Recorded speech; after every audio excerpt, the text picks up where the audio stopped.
Hello student, let us start a new chapter, chapter number 10, India Agriculture.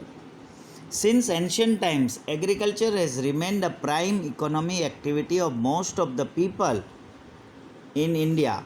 पुराने समय से हम अगर देखें तो हमारे इंडिया में ये इकोनॉमिक एक्टिविटी जो है उसमें एग्रीकल्चर एक मेन एक्टिविटीज़ रही है. इवन टुडे ऑल्सो, आज की तारीख में भी main support for the Indian economy is agriculture. Indian economy में आज की तारीख में भी एग्रीकल्चर मेन सपोर्ट कर रहा है. Agriculture is an important resource of India. India का एग्रीकल्चर जो है वो इम्पोर्टेंट रिसोर्स है. About 60% of the labour power is engage in agriculture. Agriculture में हमारा 60% जो है वो लेबर उसी में एंगेज होते हैं. Besides supplying food to the people of India, raw material for many industries also comes from agriculture. Agriculture occupies about 22% of the national product. Crops and other farm products hold about 18% contribution in export, which earns huge foreign exchange.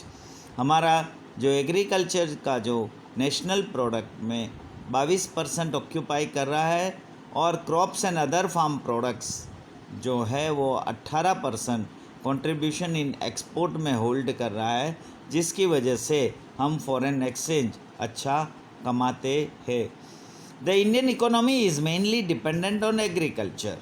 दस India is an agrarian country. जैसे हम जानते हैं कि हमारा जो Indian economy है वो एग्रीकल्चर के ऊपर डिपेंडेबल है और हमारा देश भी जो है वो एग्रीकल्चरल कंट्री है, मतलब कृषि प्रधान देश है. In most of the areas in India, 2 or more crops annually can be taken due to the factors like fertile plains, favorable climate for round the year cultivation, irrigation, skilled and hard working farmers, etc.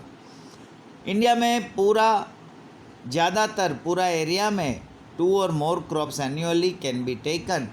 हम साल में 2 या 2 से ज़्यादा annually crop लेते हैं, जिसका factors होते हैं जिसकी वजह से हम ले पाते हैं. वो है फर्टाइल प्लेन्स, हमारा favourable climate for round the year cultivation, irrigation, हमारा skilled and hard working farmers की वजह से हम ये एनुअली 2 या 2 से ज़्यादा क्रॉप्स कल्टीवेट करते हैं. Even then the progress in the field of agriculture is not sufficient. इतना करने के बाद भी हमारा जो एग्रीकल्चर का फील्ड में है वो इन सफिशिएंट प्रोग्रेस नहीं कर पा रहे. The Indian farmers are generally poor and uneducated.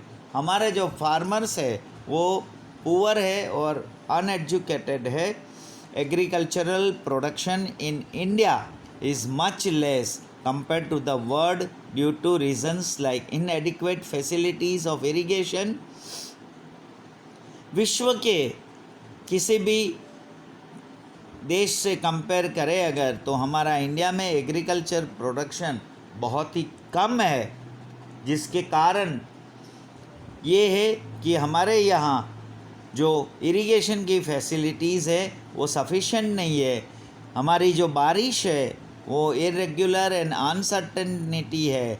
ज़्यादा पॉपुलेशन है, बड़ी फैमिली है, लार्जर फैमिली, स्मॉलर फार्म्स जो है वो स्मॉल है. No interest in experimentation. किसी को भी एक्सपेरिमेंट करने में इंटरेस्ट नहीं होता है. Less usage of chemical fertiliser. हम केमिकल फर्टिलाइज़र को भी बहुत कम यूज़ करते हैं. Modern machinery and scientific approach for cultivation. Educated mass opting away from agriculture, the so-called lower status for agriculture in the society, etc. ये सारी reason की वजह से हम एग्रीकल्चर का प्रोडक्शन इंडिया में कंपेयर टू द वर्ल्ड, विश्व के कंपेयर में अगर करें तो बहुत ही लेस है, बहुत ही कम है. जिसके ये सारे रीजंस है। Now types of farming, the socio economic conditions of the people of India, administrative policy and the entire Indian economy is associated with agriculture. Farming types are classified according to irrigation methods, farm output, economic return. जो हमारा देखा कि पूरा social economic condition जो है people का और administrative policy और हमारा इंडियन इकोनॉमी, ये सब कुछ एसोसिएटेड विथ एग्रीकल्चर है। तो फार्मिंग टाइप्स भी जो है वो क्लासिफाइड किया है अकॉर्डिंग टू इरिगेशन मेथड, हमारी इरिगेशन की मेथड क्या है, फार्म से आउटपुट क्या है और हमारा इकोनॉमिक रिटर्न्स कितना मिल रहा है, ये बेसिस पे हमने टाइप्स ऑफ फार्मिंग किया है। Subsistence farming, after independence many agricultural development projects are implemented, yet the economic conditions of Indian farmer is very weak even today. आज़ादी पाने के बाद, इंडिपेंडेंस के बाद हमारा बहुत सारा एग्रीकल्चरल डेवलपमेंट प्रोजेक्ट्स को इम्प्लीमेंट किया, फिर भी इकोनॉमिक कंडीशन जो है हमारा इंडियन फार्मर का वो बहुत ही वीक है आज की तारीख में भी। Costly seeds, fertilizers and use of pesticides are not affordable in smaller farm holdings. The farm production is just sufficient for his family, which is consumed in the maintenance of the family.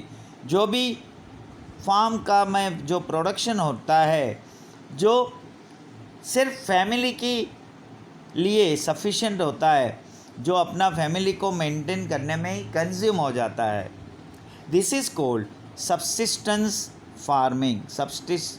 Subsistence माने maintenance, मतलब so even today Indian agriculture is considered to be an activity for life maintenance only.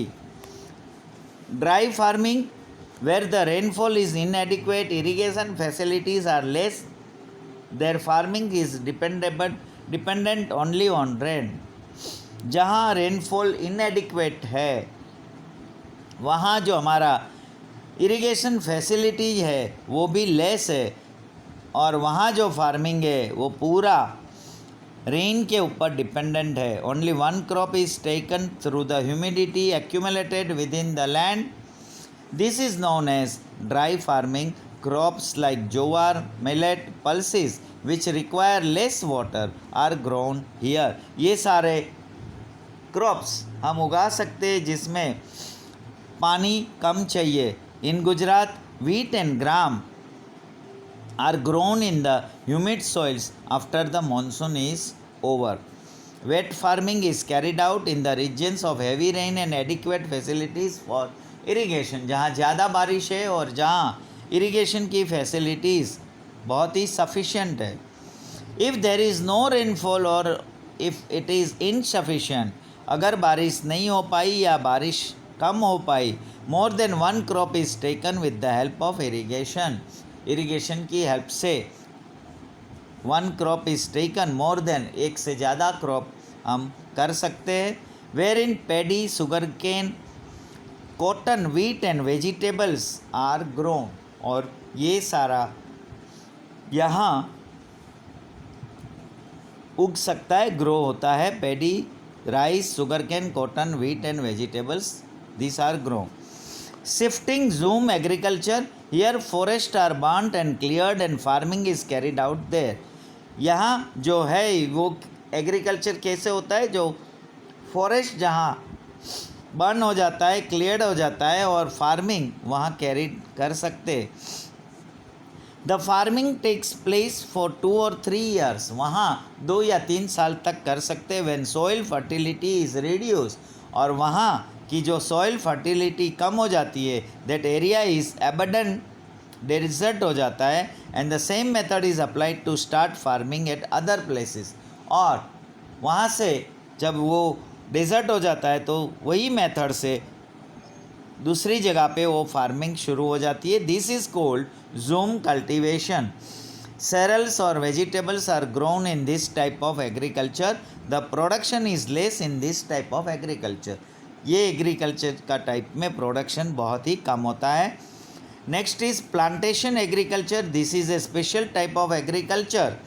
Here rubber, tea, coffee, coca, coconut, apple, mango, oranges, grapes, amla, lemon, kharek are reared with great care.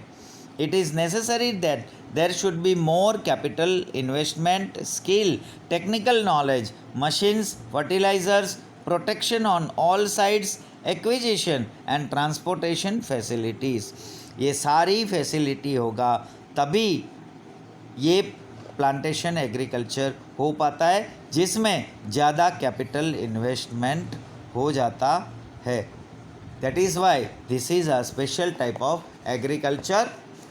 Next is intensive farming.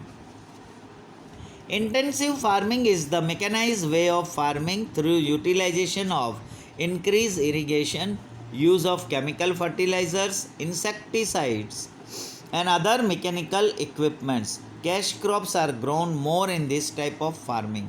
ये intensive farming में cash crops ज़्यादा grow कर सकते हैं. The per hectare production has increase very much year and the area sown under this crops has increase. हमने ये intensive farming को बहुत ही डेवलप किया है.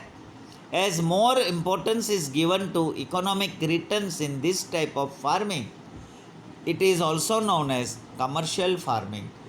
ये फार्मिंग में इकोनॉमिक रिटर्न्स ज़्यादा है क्योंकि यहाँ कैश क्रॉप्स ज़्यादा होते हैं और इसीलिए इसको कमर्शियल फार्मिंग से भी जाना जाता है. So here we have seen the types of farming.